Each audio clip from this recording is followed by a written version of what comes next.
제가 대학생 선교에서 목회할 때에 한 학생이 이러한 질문을 했습니다. 목사님, 기독교에서는 꼭 예수님을 믿어야 구원받는다고 가르치는 데에 너무 독선적인 거 아닙니까? 다른 종교에는 구원이 없다는 겁니까? 다른 종교를 통해서도 구원을 받을 수 있지 않습니까? 꼭 기독교를 믿어야만 구원을 받을 수 있습니까? 그것은 너무 독선적이고 배타적인 것 같습니다. 어떻게 여러분 당연한 질문이라고 생각됩니까? 우리 조화동 교인들은 이게 당연하지 않은 거라고 생각하는 것 같네. 여러분, 우리가 일반적으로 구원에 대해서 생각할 때에 예수님만 믿어야 된다고 생각하는 것은 독선적이고 다른 종교에 대해서 배타적이라고 생각할 수도 있습니다. 왜 그런가 하면 어떻게 가든지 우리가 서울에 가면 되지 꼭 그 길로만 가야 되느냐. 서울에 갈 때에 우리가 여러 갈래의 길이 있으니까 여러 갈래의 길 가운데 한 길을 선택해서 서울에 가면 되는 거 아니냐? 맞아요, 틀려요? 네? 우리 단우가 집중을 안 하네. 어떻게 서울로 가는 길이 여러 길이 있는데 그 중에서 어떠한 길로든지 서울에 도착하기만 하면 되는 거지 뭐 꼭 그 한 길로만 가야 되는가? 맞아요, 틀려요? 예, 맞죠. 어떻게 가든지 서울에 가면 되는 것이지 꼭 그 길을 통해서만 가야 되는가? 이러한 이야기입니다. 그러면 여러분, 구원을 받으려고 하면 꼭 예수님을 믿어야 된다고 가르치는 이유는 뭡니까?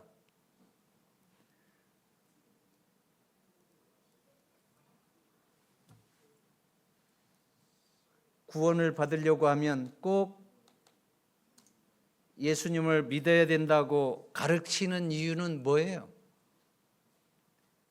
바로 우리를 구원하시는 구원의 주체이신 하나님께서 그렇게 말씀하시기 때문에 그렇습니다.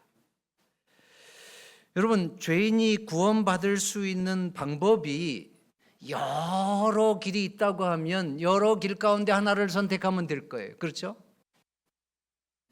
서울에 가는 길이 여러 길이 있다고 하면 여러 길 가운데 하나를 선택하면 되는 것입니다. 그러나 서울에 갈 수 있는 길이 단 한 가지 길밖에 없다고 하면 어떻게 해야 돼요? 당연히 그 한 길을 통해서 서울에 갈 수밖에 없는 것입니다. 우리를 구원하시는 구원의 주체이신 하나님께서 죄인이 구원받을 수 있는 방법에 대해서 우리에게 말씀하실 때에 우리가 구원받을 수 있는 방법은 많은 방법이 있는 것이 아니고 단 한 가지 방법밖에 없음을 성경을 통해서 말씀해 주시고 있습니다. 그래서 그 성경을 통해서 우리 죄인이 구원받을 방법에 대해서 말씀하실 때에 누구를 통해서만 구원받을 수 있다? 예수 그리스도를 통해서만 구원받을 수 있다고 말씀해 주시는 것입니다. 구원의 주체이신 하나님께서 우리가 구원받을 수 있는 방법은 단 한 가지, 예수 그리스도를 통해서만 구원받을 수 있다고 말씀하시기 때문에 우리는 예수님을 믿어야만 구원받는다고 가르치는 것입니다. 그래서 이러한 분명한 하나님의 말씀을 잘 이해하지 못하면 교회에 다니는 사람들은 너무 독선적인 거 아니야? 너무 배타적인 거 아니야? 이렇게 오해할 수도 있어요. 그러나 하나님의 분명한 말씀을 이해하면 더 이상 이러한 말씀을 할 수가 없는데 여러분 사도행전 4장 12절 다 함께 읽어보겠습니다. 다른 이로서는 시작.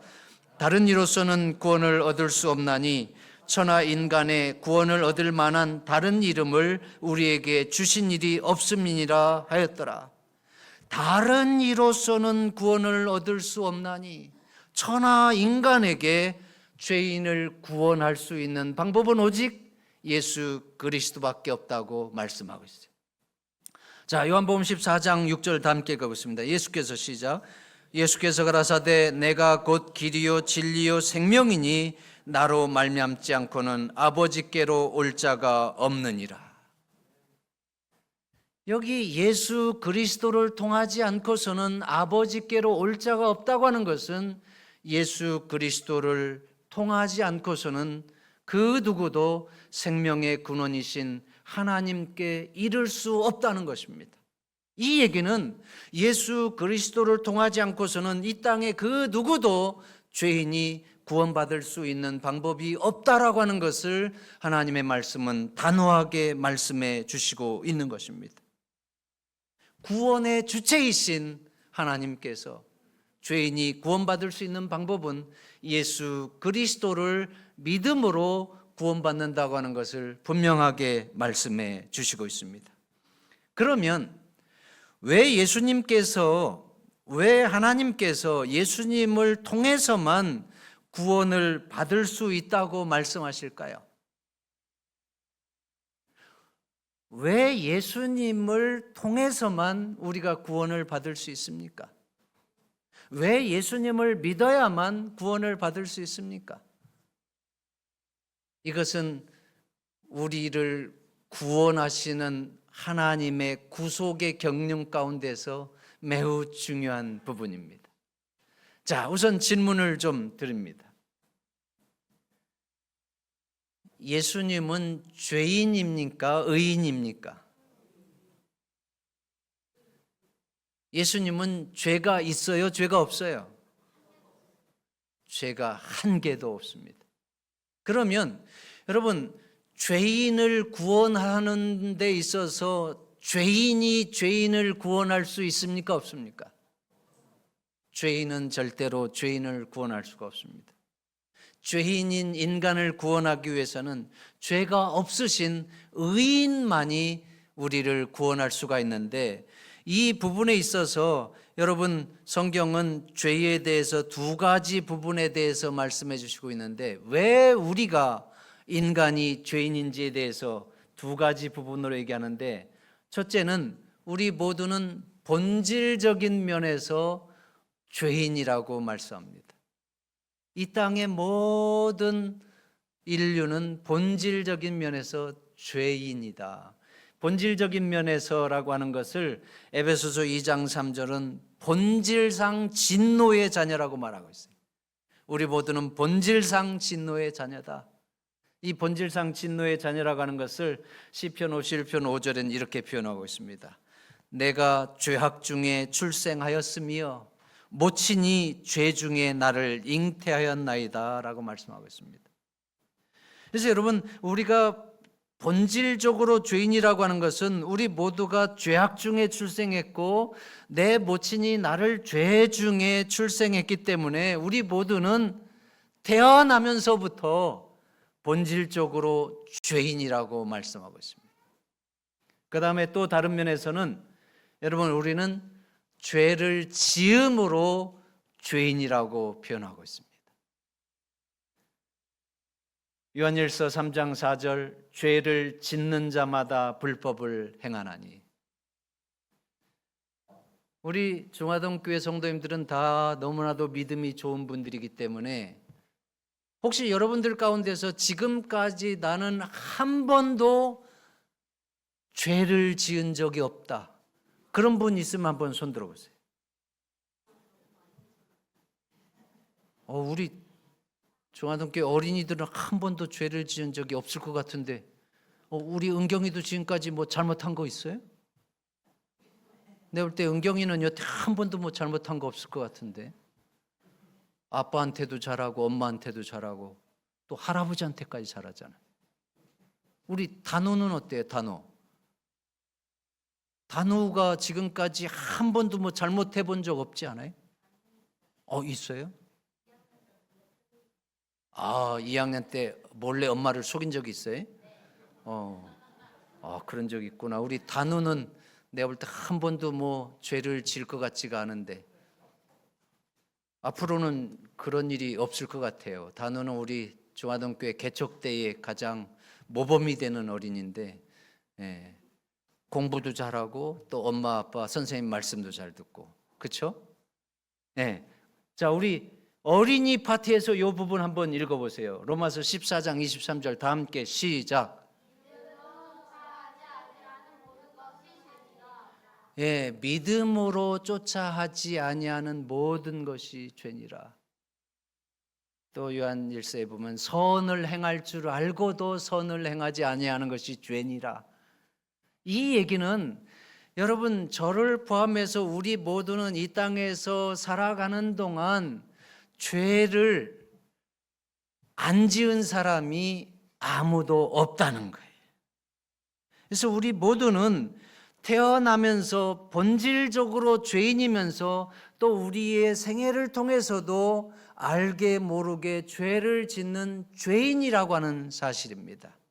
맞습니까? 그러면 예수님은 어떻습니까? 예수님도 본질적으로 죄인이고 또 예수님의 생애를 통해서 우리와 똑같이 죄를 지은 죄인입니까?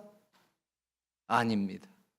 예수님은 본질적으로도 죄인이 아닙니다. 오늘 이 부분에 대해서 자세하게 설명할 수 없지만 우리는 모두 남자의 후손으로 이 땅에 태어났지만 예수님께서는 여자의 후손으로 성령으로 잉태하셔서 이 땅에 태어나셔서 우리의 의가 되셨는데, 여러분 고린도후서 5장 21절 그 다음에 요한일서 3장 5절 다 함께 좀 읽어보겠습니다. 하나님이 시작.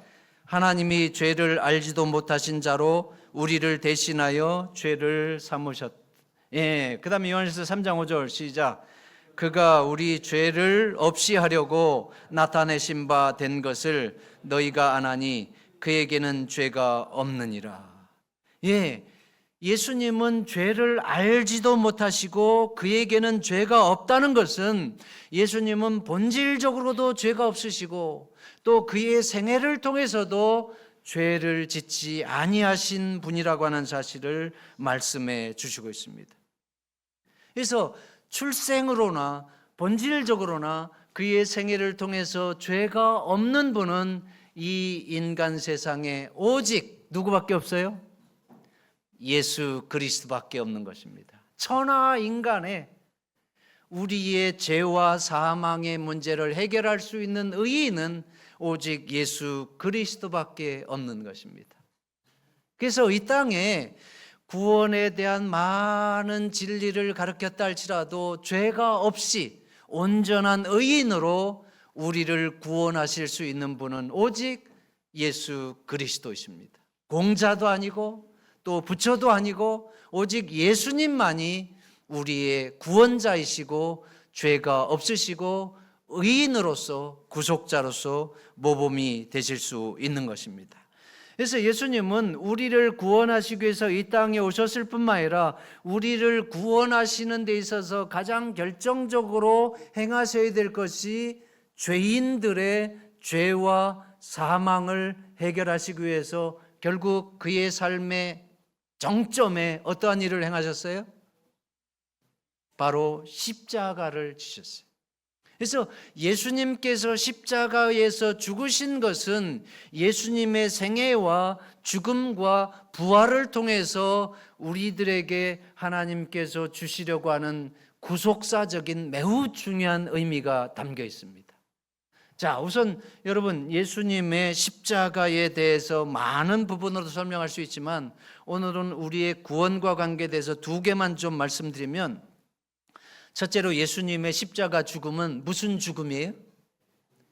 대리적인 죽음입니다.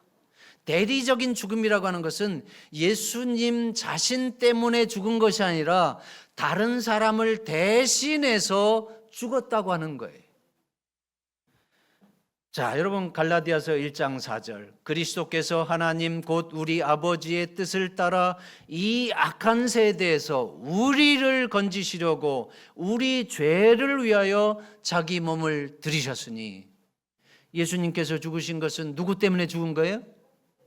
바로 우리 죄 때문에 죽으신 거예요. 자, 이 부분에 대해서 고린도전서 15장 3절 다 함께 읽어보겠습니다. 성경대로 시작. 성경대로 그리스도께서 우리 죄를 위하여 죽으시고, 예수님의 십자가는 바로 나의 죄 때문이에요. 우리의 죄 때문이에요. 자, 고린도후서 5장 15절, 저가 모든 사람을 대신하여 죽으심은, 그러니까 여러분, 예수님께서 십자가 위에서 죽으신 것은 자기 자신의 죄 때문에 죽으신 것이 아니라 바로 나의 죄, 우리의 죄, 인류의 죄를 대신해서 죽으신 거예요. 그래서 우리가 죽어야 될 그 사망과 형벌의 자리에 예수님께서 우리를 대신하셔서 십자가 위에서 죽으신 것이 바로 십자가 죽음의 중요한 의미입니다. 여러분, 예수님께서 죄인인 나를 구원하시기 위해서 그 십자가의 고통과 희생을 치르셨다고 하는 것은 얼마나 큰 사랑인지 알 수가 없습니다. 우리가 예수님을 믿기 전에, 또 예수님을 사랑하기 전에 아무것도 주님 앞에 사랑받을 만한 자격이 없을 때에 예수님께서는 우리를 위해서 십자가를 지셨습니다. 그래서 이 십자가의 사랑은, 이 십자가를 통해서 죄인들의 죄와 사망을 대신 감당하신 이 예수님의 십자가의 죽음은 우리 모두에게 얼마나 큰 사랑이고 또 희생이고 감사의 제목인지 알 수가 없습니다. 오늘 이 시간 나를 대신해서 또 우리 모두가 죽어야 될 그 사망의 자리, 그 형벌을 대신 받으셔서 우리 모두에게 구원의 길을 허락하신 예수 그리스도께 감사하시게 되기를 간절히 바랍니다. 그 다음에 여러분, 예수님의 십자가는 대리적인 죽음일 뿐만 아니라 우리의 죄를 속죄하기 위한 죽음입니다. 그래서 이것을 우리가 예수님의 십자가 죽음은 우리의 죄를 대속하기 위한 것이다, 우리의 죄를 속죄하기 위한 것이다. 속죄한다고 하는 것은 그 죄의 값을 치름으로 그 죄를 통해서 마땅히 받아야 될 의무와 책임에 대해서 면제되는 것을 의미해요. 그래서 내가 치러야 될 그 죄의 값을 예수님께서 대신 치르고 우리를 죄의 그 책무에서, 의무에서 벗어나서 해방되게 한 것이 바로 속죄입니다. 대속입니다. 이러한 속죄의 정신이 구원의 청사진으로 이스라엘 백성들에게 주신 성소제도에 잘 나타나 있습니다. 그래서 여러분, 성소제도를 보면 죄인이 죄를 지으면 어떻게 합니까? 양을 가지고 성소에 옵니다. 양을 가지고 성소에 와가지고 자기 자신의 죄를 누구에게 전가해요? 그 양에게 안수기도함으로 전가하고, 그 다음에 그 죄의 값은 사망이라고 하는 죄의 형벌을 누가 받아요? 양이 죽임을 당하고 제단에 드려지는 거예요. 그리고서 죄를 지은 죄인은 자유가 되는 거예요. 그런데 여러분, 이 성소 제도를 통해서 죄인이 죄를 양에게 전가하는 것은 예수님께서 십자가 위에서 치르실 구속의 그림자입니다. 예수님의 십자가를 예표하는 거예요. 그래서 예수님께서 십자가를 통해서 죄인들의 죄와 사망의 형벌을 대신 당하시고 죄의 값을 치르심으로 그 예수 그리스도를 믿는 자에게는 하나님의 영생의 축복을 주시는 그러한 은혜를 주신 거예요. 그래서 여러분, 요한복음 1장 26절입니까? 침례 요한을 보고 예수님께서 침례 요한이 예수님을 보고 뭐라 그래요?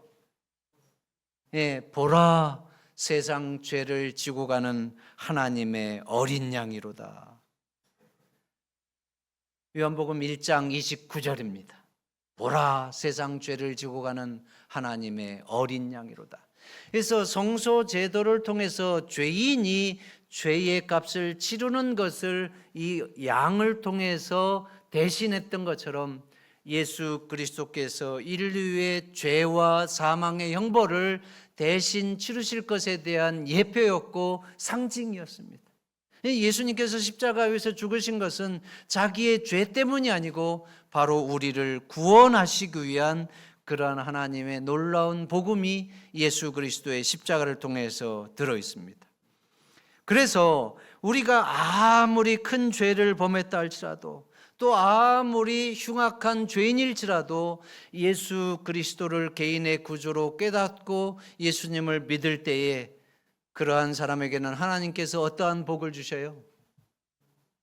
영생의 복, 구원의 복을 주시는 것입니다. 그래서 예수 그리스도는 천하 인간에게 죄인을 구원하기 위해서 주신 유일한 구원자이신 것입니다. 우리 다 함께 마태복음 20장 28절 다 함께 읽어보겠습니다. 인자가 온 것을 시작. 인자가 온 것은 섬김을 받으려 함이 아니라 도리어 섬기려 하고 자기 목숨을 많은 사람의 대속물로 주려 함이니라. 예수님께서 우리의 죄를 대속하시기 위한 대속제물로 십자가 위에서 죽으시고 또 우리의 죄 때문에 대리해서 대신해서 우리를 위해서 대신 죽으셨기 때문에 예수 그리스도는 우리의 구원자이시고 우리가 그 예수 그리스도를 믿을 때에 하나님께서는 믿는 자마다 멸망치 않고 영생을 얻게 하는 축복을 주시는 것입니다. 예수 그리스도를 믿으면 우리에게 하나님의 자녀가 되는 권세를 주시고 또 하나님의 축복을 받게 하는데, 여러분 예수 그리스도를 믿음으로 우리에게 돌아오는 것은 구원의 축복, 영생의 축복이고 또 믿는 자에게는 하나님의 자녀가 되는 권세를 주시는 이러한 축복을 주시는데, 이러한 예수 그리스도의 복음이 우리를 향한 축복의 약속이 모든 죄인들에게 그 약속의 말씀 그대로 믿을 수 있는 결정적인 사건이 된 것은 무엇일까요? 예수 그리스도는 인류의 구원자라고 하는 것을 그의 삶 가운데서 확정하는 사건, 예수 그리스도를 믿는 자마다 멸망치 않고 영혼을 얻게 하고 또 예수 그리스도를 믿는 자에게는 하나님의 자녀가 되는 특권을 주시고 또 데살로니가서 4장 16절에 믿는 천사장의 소리와 하나님의 나팔로 예수 그리스도께서 이 땅에 재림하신다고 하는 그 축복의 사실들이 우리가 믿을 수 있는 확증을 해주는 그러한 사건은 무엇이었을까요? 예수님께서 우리에게 약속하신 축복의 사건들이 모든 죄인들에게 예수님께서 말씀하신 것이야말로 참말 중에 참말이고 진리 중에 진리고 진짜 중에 진짜라고 하는 것을 우리의 역사 가운데서 확증하는 그러한 사건이 무엇일까요? 예수 그리스도의 부활이십니다. 여러분, 예수 그리스도께서 이 땅에 부활하신 것은 예수님께서 전하신 모든 복음들, 예수님께서 전하신 모든 축복의 약속들이 말씀 그대로 참이고 말씀 그대로 이루어질 것에 대해서 확증하는 사건이 되겠습니다. 여러분, 우리가 공자가 아무리 좋은 말 많이 했고 부처가 아무리 좋은 말 많이 했다 할지라도 그들은 죄인이었고 그들은 죽음으로 끝났어요. 그러나 예수 그리스도께서는 그가 의인으로서 우리를 구원하시기 위한 모든 축복의 약속들을 해주셨는데, 예수님께서 그러한 모든 복음들을 전하시고 십자가를 통해서 죽는 것으로 끝났다고 하면 어떻게 되겠습니까?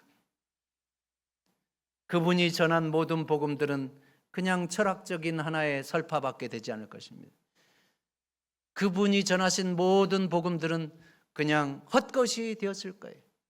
그러나 예수님께서 전하신 축복의 약속들은 예수님께서 십자가 위에서 죽으시고 장사 지낸 지 사흘 후에 다시 사망 권세를 이겨내시고 살아나심으로, 부활하심으로 예수님께서 전하신 축복의 약속들은 사실 중에 사실이라고 하는 사실을 확증하신 것입니다. 그래서 여러분, 예수님께서 죽으시고 사망의 권세를 이겨내시고 다시 살아나신 부활의 사건은 구속사적으로 매우 중요한 의미를 갖고 있습니다. 그래서 이 부분에 대해서 여러분, 이 부분 다 함께 한번 읽어보겠습니다. 예수님께서 시작. 예수님께서 사망의 권세를 이겨내시고 부활하신 것은 예수님께서 전하신 모든 축복의 약속들이 참된 복음이요 사실임을 확증하는 사건입니다. 만약에 예수님께서 죽으시고 다시 살아나지 않았다고 하면 어떻게 되겠습니까? 예수님께서 가르치신 모든 복음들은 헛것이 되었을 것입니다. 예수님께서 죽으시고 끝났다고 하면 오늘날 우리가 믿는 모든 복음은 하나의 철학에 지나지 않습니다. 우리의 모든 믿음들은 헛것이 되었을 거예요. 그래서 이 부분에 대해서 사도 바울은 여러분 고린도전서 15장을 통해서 리얼하게 말씀하고 있습니다. 그리스도께서 만일 다시 살지 못하셨으면 우리의 전파하는 것도 헛것이요 또 너희 믿음도 헛것이며 또 우리가 하나님의 거짓 증인으로 발견되리니 17절 그리스도께서 다시 사신 것이 없으면 너희의 믿음도 헛되고 너희가 여전히 죄 가운데 있을 것이요 또한 그리스도 안에서 잠자는 자도 망하였으리라. 모든 사람 가운데서 우리가 더욱 불쌍한 자니라. 예수 그리스도의 부활이 없었다고 하면 우리가 예수 믿는 것, 예수님께서 우리에게 재림의 약속을 하신 것, 예수님께서 나는 부활이요 생명이니 나를 믿는 자는 다시 살겠고 이러한 모든 믿음들이 헛것이 되었을 것이라고 말씀하고 있습니다.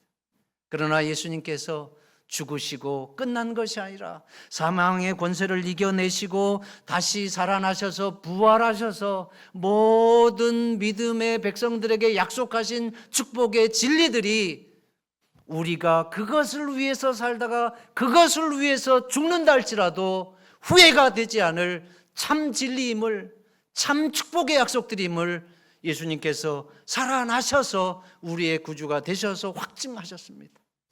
그래서 오늘 여러분 우리는 예수 그리스도를 믿고서 사는 것은 이 땅에서 우리가 예수 그리스도를 위해서 살다가 예수 그리스도를 위해서 죽는다 할지라도 후회하지 않을 그리스도 구원자 예수 그리스도이심을 인해서 감사하시게 되기를 바랍니다.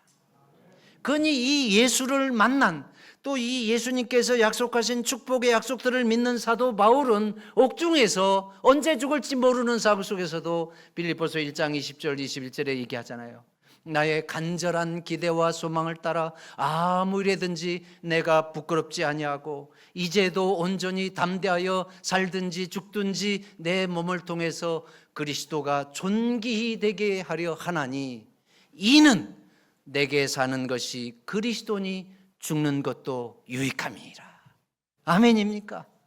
바로 이 예수 그리스도가 이 구원자이신 예수 그리스도가 우리의 구원자이심을 인해서 감사하시고 또 내가 그 예수 그리스도를 깨닫고 그것을 위해서 살다가 그것을 위해서 죽는다 할지라도 부끄럽지 않을 생명의 주님 예수님을 믿게 된 것으로 인해서 여러분 마음껏 예수님을 찬양하고 경배하고 감사하시면서 사시게 되길 간절히 바랍니다. 여러분 우리가 역사 가운데 보면 프랭크 모리슨이라고 하는 영국의 사람이 있었습니다. 이 프랭크 모리슨이라고 하는 사람은 그 당시에 유명한 저널리스트, 글을 쓰는 사람이었어요. 그런데 이 사람이 여러 그리스도인들에게 전도를 받습니다. 예수 믿으라고. 그럴 때마다 프랭크 모리슨은 그리스도인들을 불쌍히 여겼다 그랬습니다. 왜 그런가 하면 그리스도인들은 죽은 예수가 다시 살아나셔서 인류의 구주가 되었다고 가르치기 때문에 프랭크 모리슨 자연인인 이 글을 쓰는 사람인 모리슨이 볼 때에 사람이 죽으면 그것으로 끝이지 죽은 사람이 어떻게 다시 산단 말이야. 말도 안 되는 말을 저 사람들이 하고 있다. 그래서 기독교야말로 허구라고 하는 것을 그는 그들에게 가르치기를 원했어요. 그리고 죽었다가 다시 살아났다고 하는 예수의 다시 사신 부활은 역사적인 거짓말이라고 하는 것을 그는 가르치기 위해서 그가 저널리스트로서의 그 재주를 이용해서 10년 이상을 예수 그리스도의 십자가 사건과 또 빌라도의 법정과 또 예수 그리스도의 그 부활에 대한 사건들을 10년 이상을 통해서 그가 추적을 합니다. 그리고 그 고대의 문서들을 그가 수집하고 또 읽고 연구하고 또 신약의 예수님의 죽음과 그 사건들, 부활에 대한 사건들을 읽고 그렇게 해서 그는 자신의 그 능력으로 예수 그리스도께서 다시 살아나셨다고 하는 것은 허구라고 하는 사실을, 그래서 기독교는 허위에 기반한 정신이 나약한 사람들이 믿는 종교다라고 하는 것을 그는 밝혀내기 위해서 꽤 열심히 10여 년을 노력했다고 그랬습니다. 그런데 여러분, 이 모리슨이 그 수집한 자료들을 읽고 연구하면서 모리슨에게 놀라운 일이 일어났어요. 그 자료들을 읽어보니까 그 자료들을 읽으면 읽을수록 또 빌라도에 대한 법정의 사건들과 또 고대의 문헌들을 통해서 예수 그리스도의 죽음과 부활에 대한 사건들을 그가 추적하고 연구하면 연구할수록 예수 그리스도의 부활하심은 허구가 아니라 역사적인 사실이라고 하는 것을 그는 확신하게 됐습니다. 그래서 예수 그리스도의 부활이 허위라고 하는 것을 밝혀내기 위해서 연구하던 그가 예수 그리스도의 부활이야말로 역사적인 사실이라고 하는 것을 그가 깨닫고 그리스도인들을 불쌍하게 여기던 그가 그리스도인이 되었습니다. 그리스도인들을 불쌍하게 여기던 그가 그리스도에 대해서 연구하다가 그가 그리스도인이 되었어요. 아멘 아니에요? 그리고 그가 예수 그리스도의 부활이 허구라고 하는 것을 밝혀내기 위해서 연구하고 모았던 자료들이 이제는 역사적으로 예수 그리스도가 다시 살아나신 부활의 사건은 사실 중에 사실이라고 하는 것을 확증하는 그러한 책을 발간하게 됐는데, 그것이 바로 Who moved the stone입니다. 누가 돌을 옮겼는가? 우리 한국에도 생명의 말씀사에서 나오는 책인데 이것은 기독교계의 아주 베스트셀러입니다. 여러분 가능하면 이 책을 읽어보시면 좋겠어요. 그래서 여러분 요한복음 11장 25절로 27절이 프랭크 모리슨이 다시 살아나신 예수 그리스도의 부활은 역사적인 사실이고 또 이러한 예수 그리스도의 부활과 대속의 복음을 믿는 것이야말로 예수 그리스도 안에서 우리가 이것을 위해서 살다가 죽는다 할지라도 전혀 후회하지 않을 진리는 바로 인류의 구원자이신 예수 그리스도밖에 없다고 하는 사실을 깨닫게 됩니다. 우리 다 함께 이 부분 읽겠습니다. 예수께서 시작. 예수께서 가라사대 나는 부활이요 생명이니 나를 믿는 자는 죽어도 살겠고 무릇 살아서 나를 믿는 자는 영원히 죽지 아니하리니 이것을 내가 믿느냐. 가로되 주여 그러하외다. 주는 그리스도시요 세상에 오시는 하나님의 아들이신 줄 내가 믿나이다. 왜 예수님을 믿어야 구원받는지 이제는 우리는 확신하게 되었습니다. 예수 그리스도는 인류의 구원자이십니다. 또 나의 구원자이십니다. 나를 구원하시기 위해서 또 죄인인 우리를 구원하시기 위해서 우리의 죄와 형벌의 자리에 십자가에서 대신 대속해서 우리를 위해서 죽으신 이 예수 그리스도를 믿고 믿는 자마다 멸망치 않고 영생을 얻게 하겠다고 하신 이 하나님의 말씀, 또 영접하는 자 곧 그 이름을 믿는 자들에게는 하나님의 자녀가 되는 권세와 특권을 주시겠다고 하는 이 하나님의 말씀, 그래서 주께서 호련히 전사장의 소리와 하나님의 나팔로 이 땅에 강림하시리니, 재림의 약속, 이 모든 축복의 약속들은 예수님께서 말씀하신 그대로 이루어질 진리 중에 진리라고 하는 사실을 기억하면서, 여러분 죽는다 할지라도 유익한 진리 안에 구원의 백성으로 살게 된 것 감사하시면서, 이 예수를 마음껏 찬양하고 감사하고, 이 귀하신 보배 예수, 인류의 구원자 예수를 여러분 주변에 마음껏 자랑하고 전하시면서 사는 우리 모두가 되기를 주의 이름으로 축원하면서 말씀을 드리겠습니다.